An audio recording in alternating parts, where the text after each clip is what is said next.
The PSP was one of the first machines that had the hardware to allow you to play proper console games on the go. Developers celebrate 20 years of Sony's Handheld. As a handheld piece of multimedia hardware, the PSP honestly outperformed many iPods and cell phones of its day. And in terms of its networking capabilities, its media fidelity, as well as the ease of access of its controls, it was head and shoulders the best handheld of its generation.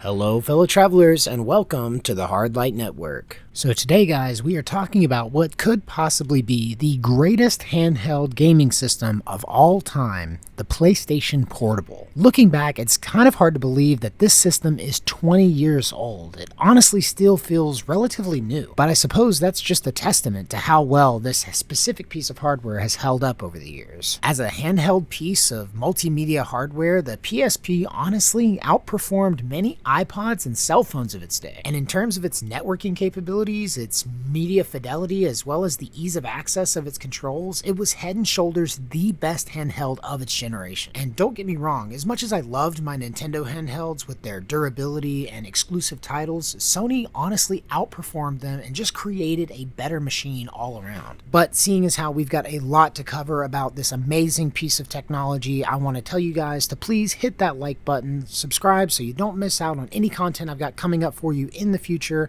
and leave a comment down below letting me know what you think of the PlayStation Portable. You guys' support goes a long way in growing this channel, but if you wanted to go that extra mile, there is a super thanks option down below. That being said, let's get into the history of the PlayStation Portable. And of course guys, today's article comes to us from our friends over at Games Radar and is entitled, "The PSP was one of the first machines that had the hardware to allow you to play proper console games on the go.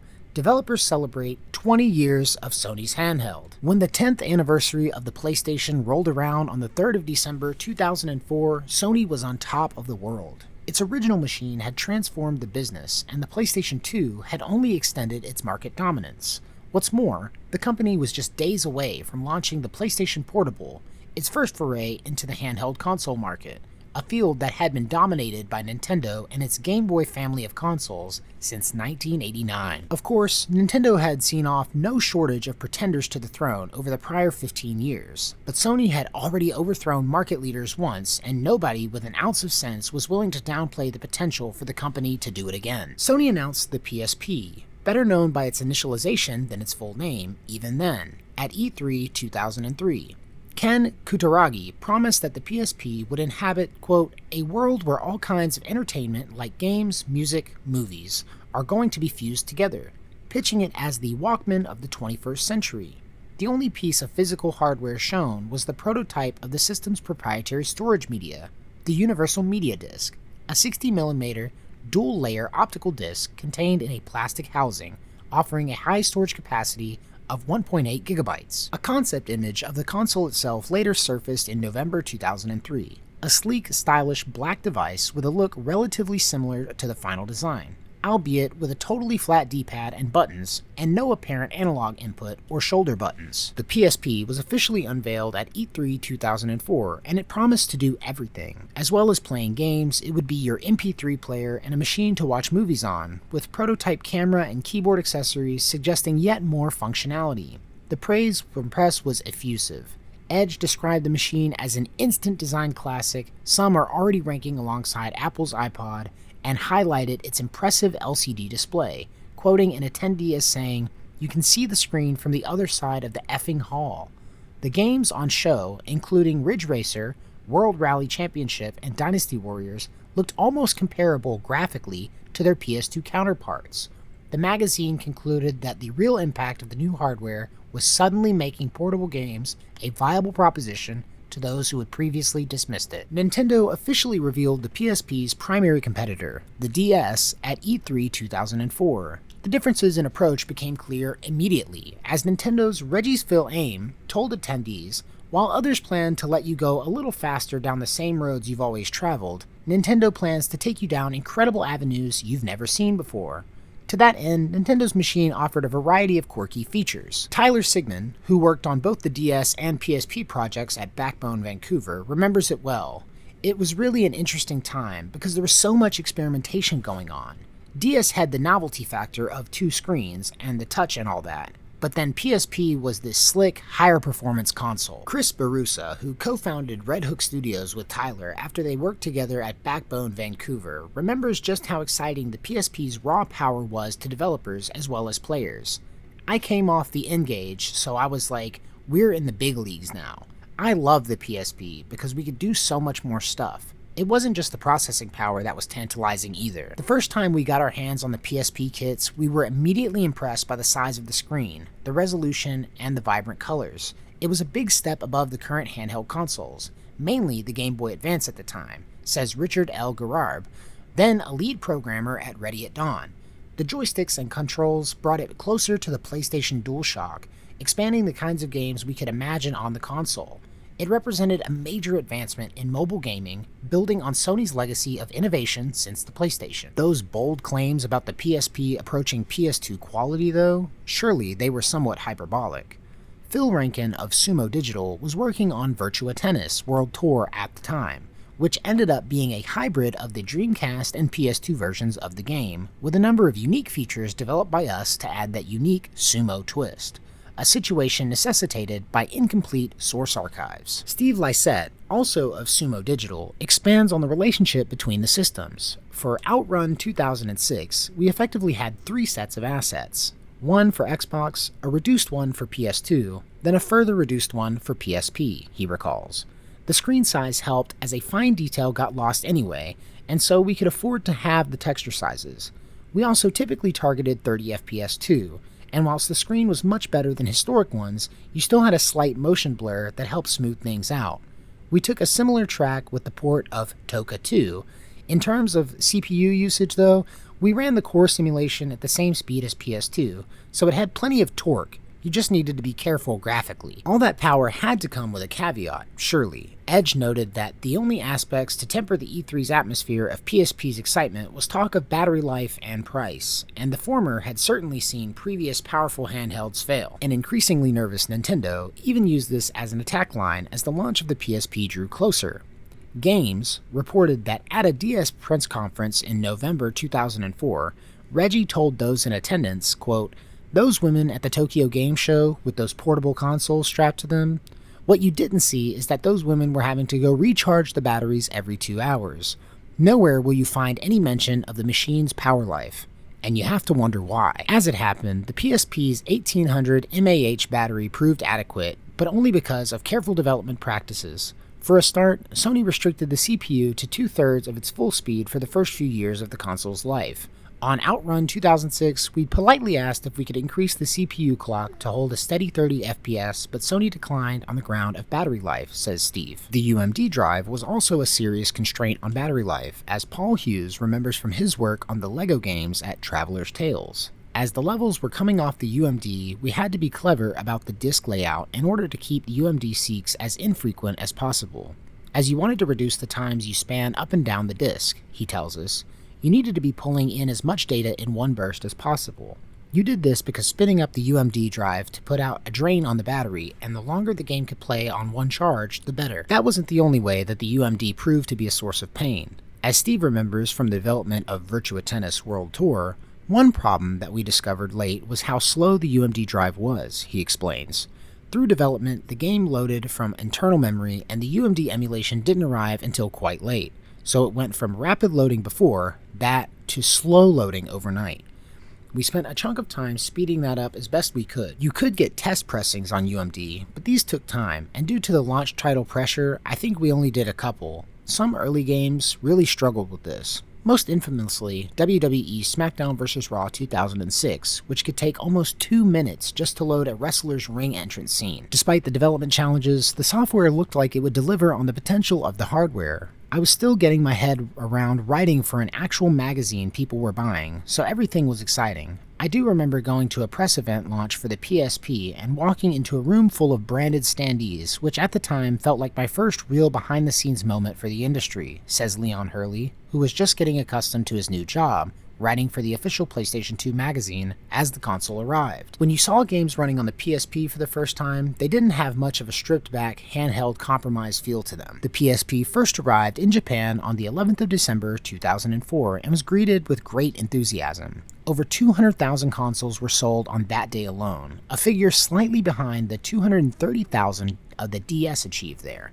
in part because Sony was constrained by supply issues. That enthusiasm was matched globally. In the USA, 600,000 PSPs were sold in the week after its launch, on the 24th of March 2005, which left plenty of stock from the initial shipment of 1 million, but was a little ahead of the Nintendo DS launch week figures of 500,000 4 months earlier. Europe finally got the console on the 1st of September 2005, and the wait only seemed to make players much more excited. 185,000 PSP consoles were sold in the UK alone on launch day, more than doubling the day one figure of 87,000 achieved by the DS and setting a record that would stand until the PlayStation 4 launched in 2013. Great PSP games were present from day one. Ridge Racer was a potent demonstration of the console's graphical capabilities. While games like Everybody's Golf were perfectly suited to portable play, being able to play games such as Wipeout alongside more traditional handheld titles, albeit very polished ones like Lumines, was a game changer, says Phil. Previously, handheld consoles always felt like they came with limitations: monochrome screens, low resolutions, limited controls, etc. The PSP was one of the first machines that had the hardware to allow you to play proper console games on the go. Other highlights in the early years include Tekken, Dark Resurrection, Grand Theft Auto, Liberty City Stories, Pursuit Force, and Loco Roco. The PSP was also a great console for fans of classic games, playing host to a variety of fantastic retro compilations, and for all of the memes generated by the reveal of Ridge Racer at E3 2006. The addition of PlayStation games for download was great too. Sony needed big-name games on the console, but with the likes of Naughty Dog and Santa Monica Studio busy with other projects, it turned to Ready at Dawn to deliver. Ready at Dawn treated the PSP as a first-class gaming machine rather than a handheld device, aiming to create big console games, says Rashid El Garab, who worked there as a lead programmer on Daxter and the lead engine programmer on God of War: Chains of Olympus. The team of veteran artists and programmers took the challenge seriously, producing full-scale extensions of successful franchises like Daxter and God of War with high production values across story, design, art, sound design, music, and engineering, he continues. The one I probably remember being the most impressed by was weirdly Daxter, says Leon. Developer Ready at Dawn were obviously better known for whatever wizardry they pulled off with the two PSP God of War games, but Daxter had a creativity that used the PSP really well. It wasn't just Sony that was working with external studios to create bespoke PSP games, and those projects afforded developers precious opportunities to work on major franchises. Sega was looking for a studio, and there was a request for proposals, so we put together a design for this game called Sonic Lightning, and they ended up choosing Backbone Vancouver, recalls Tyler, lead designer of what became Sonic Rivals. That was all done on our own, without actually interfacing with the Sonic team. But once they chose us, they quickly let us know that that's not the game they wanted us to make. The game Sega wanted was a 2.5D platform game with strong racing elements. Some really cool, really interesting little sketches for them about how they think about how Sonic moves and how he should interact, and that stuff was really helpful. I think probably the coolest thing was just to get a glimpse into their workflow, because it felt a little bit closer to their creative wellspring, recalls Chris, the game's lead artist. However, the collaborative process wasn't always straightforward. We did a lot of research into the Sonic games and recorded footage of how they were laid out and how often certain features in a level would pop off. Chris continues, so we put a loop in, put some rings in there, and just to make sure it feels good to run through that. And then we were told that not only should we not have rings and loops, but Sonic should never have rings and loops. In fact, says Tyler, picking up the story, I think the relationship was generally pretty positive. It was definitely just a learning experience, Chris concludes. While the games were good, Sony made some notable blunders when it came to the marketing the PSP. The laughably inauthentic "All I Want for Xmas is a PSP" marketing campaign ended in embarrassment, while a Dutch advert for the new PSP resulted in accusations of racism. That wasn't the only headache for Sony, as bugs in commercially released games, including the enormously popular Grand Theft Auto Liberty City Stories, could be exploited to install hacked system software. The emulation scene on the console consequently flourished, as did piracy of PSP games. I did jailbreak my PSP very early on. I was running an SNES emulator and Doom natively and some other stuff, Leon remembers. Being able to run additional things on it was one of the system's greatest strengths while it was still possible. I get why Sony had to stop it, but it did feel like losing one of the console's best features when it was gone. It wasn't just the modding community unlocking the machine's potential though. Sony eventually relented on the issue of the CPU speed, and the first game to use the system at full power was God of War: Chains of Olympus in 2008. For God of War, our goal was to push the experience to a higher level, with improved graphics, fidelity, larger levels, more NPCs, and complex interactions, says Rashid. Even our experience with Daxter, achieving the desired quality at 30 FPS, would not have been possible without utilizing the full processor speed. If I remember correctly, our frame rate would have been roughly 22 FPS without. Despite starting strongly around the world, the PSP's fortunes eventually diverged along regional lines. The picture was rosy in Japan, where Monster Hunter games had become monster hits, but GfK chart tracks figures for the UK market showed the PSP accounted for just 3.6% of all game sales in January 2009. Honestly, I think Sony took the eye off the ball with the PSP, and in my opinion, there was one reason for this: PlayStation 3. Says Jeb Myers, then of Awesome Studios. PS3 development was initially in dire straits by this point, and Sony were already playing catch-up with where they wanted to be. I could go into this a lot more, but suffice to say that after the successful launch of the PSP, all their attention went into the PS3 and going on the offense/defense against Microsoft. Recognizing this, Sony pledged to revitalize the PSP's international fortunes in 2009.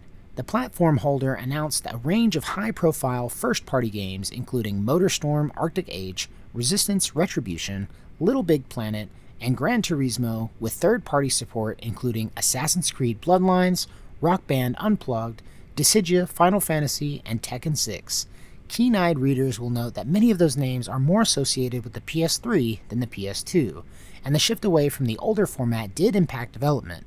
At one point, after LEGO Batman, we had to switch engines as the console engine had evolved to the point where it was too heavyweight for the handheld, so we switched up to using a lightweight engine we used for the DS and amped it up for the PSP, Paul recalls. It's easier to scale up than scale down. A new range of smaller, low-cost, downloadable games called Minis was also announced, and the cost of development hardware was slashed by 80% to attract developers to create them.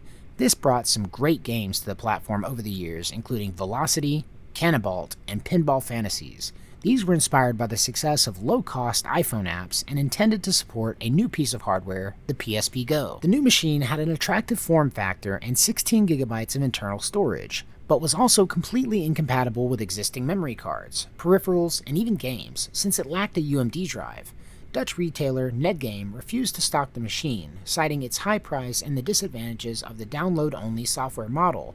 Don McCabe, managing director of retail chain Chips, told GameIndustry.biz that he was 99.9% sure it's going to fail miserably, and was ultimately proven right when the console was discontinued 18 months later. In 2010, Sony failed to keep up its renewed international push. Popular games were reissued through a new €9.99 essential range, but high-profile new games were thin on the ground, with God of War Ghost of Sparta, Metal Gear Solid Peace Walker, and Kingdom Hearts Birth by Sleep representing the cream of the crop.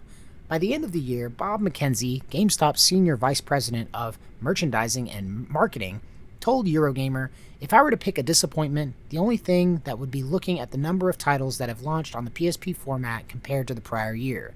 I think Sony did a great job 2 years ago in terms of coming out with a pretty great lineup of PSP offerings, and I did see the breadth of titles this year, and it's still pretty meaningful to consumers." It wasn't just retailers that were unhappy with the handling of the PSP by this point, as developers became increasingly vocal in their displeasure with the piracy situation on the console.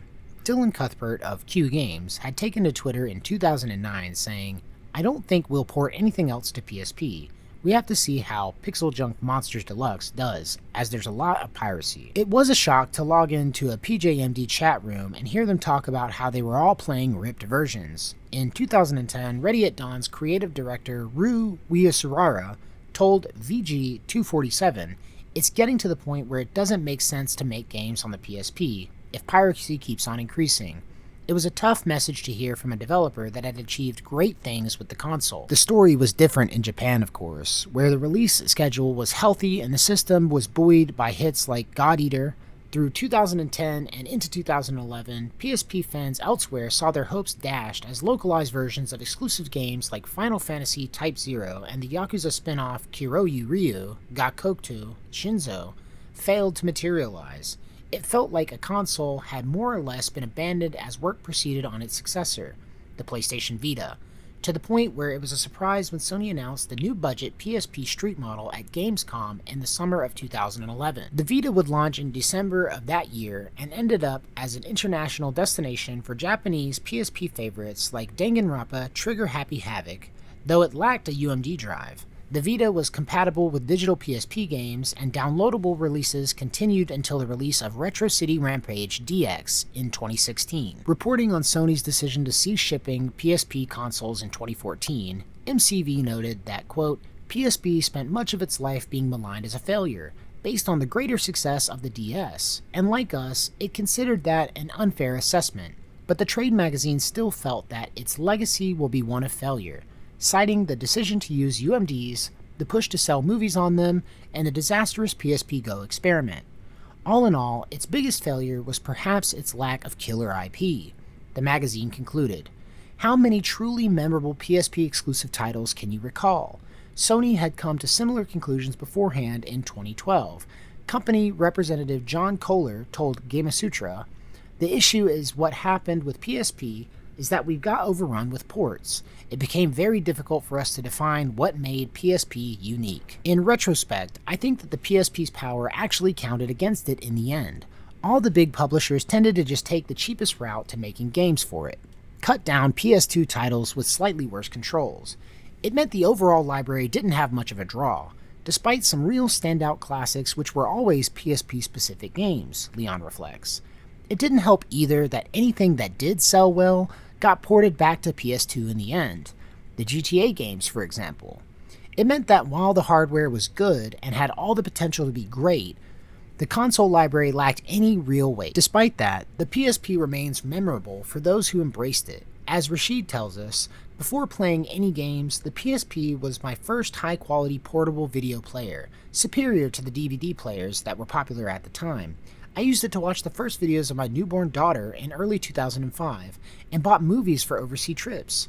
I also enjoyed games like Loco Roco, Echochrome, Virtua Tennis, along with classics like Metal Gear Solid and Lumines. Sony shifted about 80 million PSP consoles, an impressive total, but Nintendo was able to broaden the market's demographics with games like Dr. Kawashama's Brain Training and Nintendogs, and sold 154 million Nintendo DS consoles as a result. PSP owners bought 4.33 games per console sold, compared to the 6.16 on DS.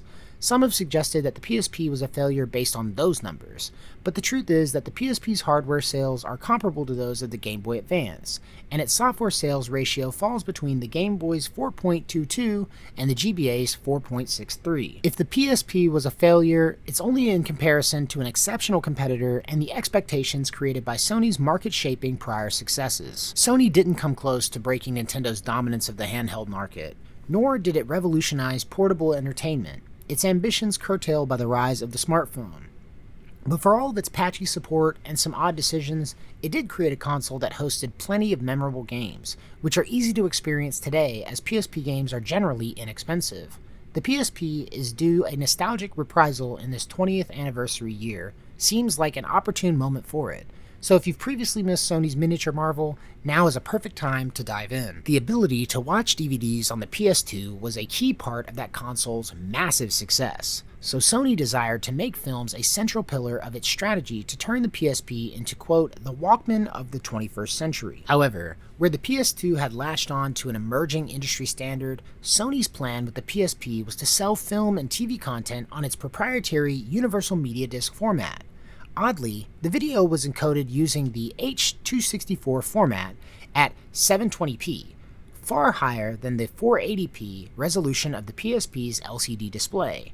Special features seen in DVD releases were rarely included due to the UMD's smaller capacity of 1.8 gigabytes. The early push for the format was very aggressive. Sony gave away 1 million UMD copies of Spider-Man 2 in early system bundles, and non-gaming releases initially outnumbered games. By June 2005, Sony Pictures proudly reported that Resident Evil Apocalypse and House of Flying Daggers had both achieved 100,000 sales in the US, with only a couple of months.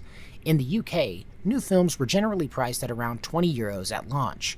Eurogamer reported that 100,000 UMD movies had been sold by the end of the console's launch month in September of 2005 to almost 250,000 PSP owners. Underworld was the most popular title with 7,487 sales, followed by The Hitchhiker's Guide to the Galaxy and XXX The Next Level. However, by March of 2006, The Hollywood Reporter indicated a bleak future for UMD movies. Major retailers such as Walmart were cutting shelf space, and the companies such as Universal and Paramount had dropped the format. Benjamin Handheld of Sony Pictures cited the inability to play UMD movies back on TV as a drawback, and also commented, "I think a lot of people are ripping content and sticking to it on the device rather than purchasing," in reference to the ability to play video from the memory stick. Despite those setbacks, Sony persisted with the format. In 2008, Sony Computer Entertainment America's John Kohler told Video Business that the biggest issue with the UMD was the lack of creating for targeted demo, and explained that the company was now narrowly targeting a young male demographic and reducing the price of new releases to $10 to $15. Sony would also license titles from other publishers and handle all of the manufacturing, distribution, and marketing itself. By this point, comedy films, Wedding Crashers, and Superbad were cited as the format's best-selling films. You may be surprised to know that over 1,700 movie titles were released on the UMD during the format's short life. They're a rather diverse bunch, from contemporary blockbuster movies like Sam Raimi's Spider-Man trilogy to 80s favorites like RoboCop and The Terminator. More surprisingly, you'll also find that stand-up comedy from Peter Kay and Lee Evans, and live music from Judas Priest and Depeche Mode, adult films also were available, the vast majority of them coming from the Japanese market. If you're a collector, it's a scene worth investigating, as some UMD movies are now rather rare. And there you guys have it, 20 years of PSP history. I know this one was a bit of a long read, lots of stuff to work through, lots of reading, and I appreciate you guys who have watched up to this point. But let me know what you guys thought of the PlayStation Portable. Do you agree with some of the takeaways from this article? I mean, do you take the stance that the numbers are the end-all be-all? Or did you have a different experience growing up with the PlayStation Portable? Personally, I had an incredible experience with this console growing up. I remember being introduced to the Monster Hunter franchise and spending weeks using the local area network to play multiplayer with my friends. Also, being able to surf the internet, watch movies, and listen to music was perfect for bus rides and long car rides. I'm definitely one of those people that remembers this system fondly, and honestly, I don't think we'll see anything like it in the future. But of course, that is going to do it for this video, guys. It's been a long one, and I appreciate every single one of you for sticking through it up to this point. Please don't forget to like the video, subscribe so you don't miss out on any content that I've got coming up for you in the future, and also leave a comment down below with your favorite PSP titles. That being said, we've got a ton coming up for you guys, so as always, thank you guys for watching. If you liked the video, leave a like, and until next time, love you guys, safe travels.